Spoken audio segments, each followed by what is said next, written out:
Joining us now for some more background on events in Iraq is Kevin Sanders, Director of the War and Peace Foundation in New York. Mr. Peters, thanks very much for joining us here on Press TV. Now, while there is still a little confusion over whether this offensive was directly or indirectly aimed at disarming the Mahdi army, with the government, of course, claiming that they were going after criminal gangs and the Mahdi army, of course, having that ceasefire.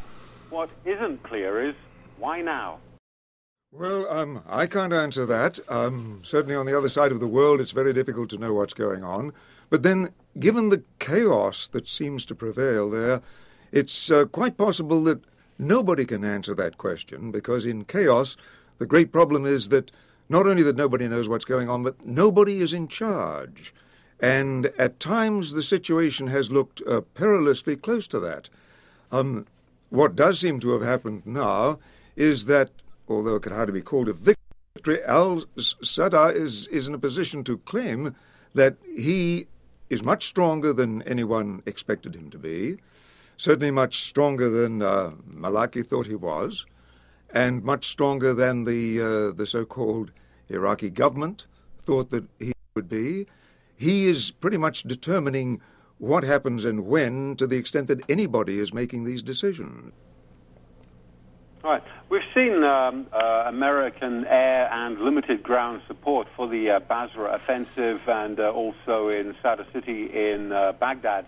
But so far, the Brits down south have largely remained behind their wire at the airport.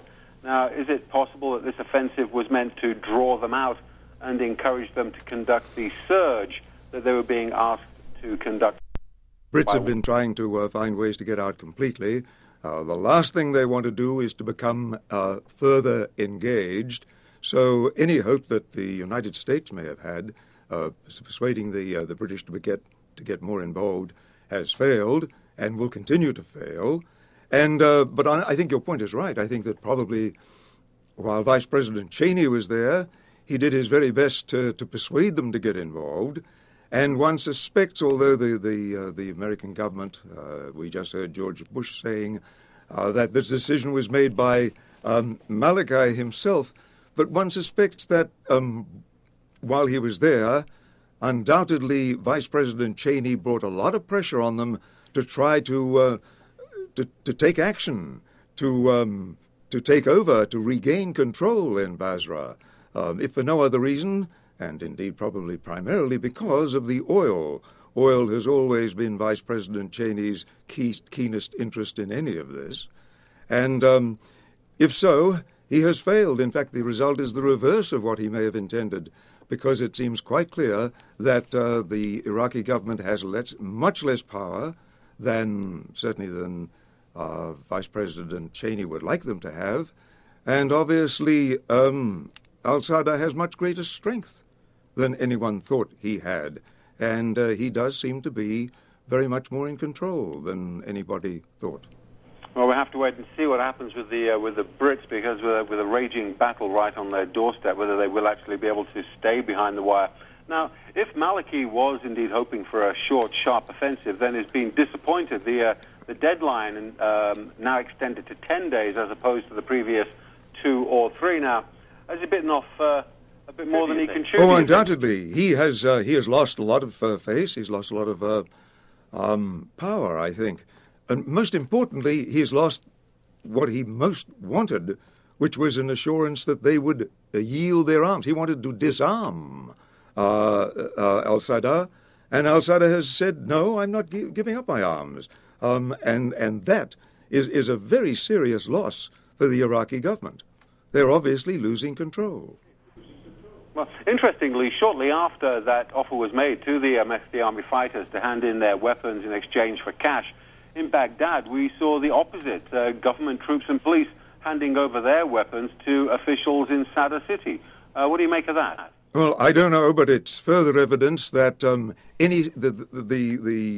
Iraqi government is losing any semblance of control, and that the much-vaunted surge is, although it's had some apparent temporary success, is now losing any success it had.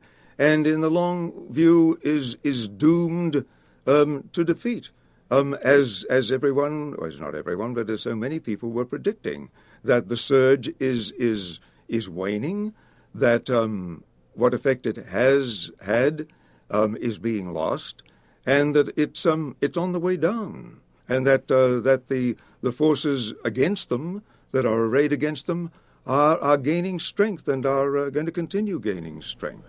Well, I know that you're usually fairly reluctant to speculate, but we've seen the violence spread from Basra to several other cities in the south and up to Baghdad. It's looking pretty grim right now.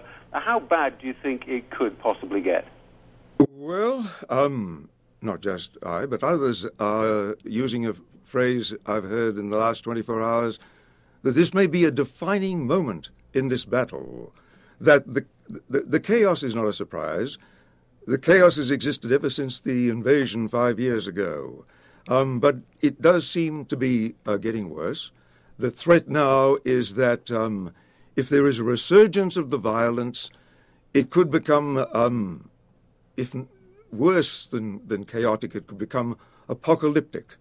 And I don't know what impact that will have in the Middle East, but I know that here in the United States, it will certainly undermine any claim to the presidency that McCain has with his dreaded threat to continue there for another 100 years. Right, thank you. That's Kevin Sander, Director of the War and Peace Foundation in New York. Many thanks for joining us on Pleasure. Press TV. Pleasure.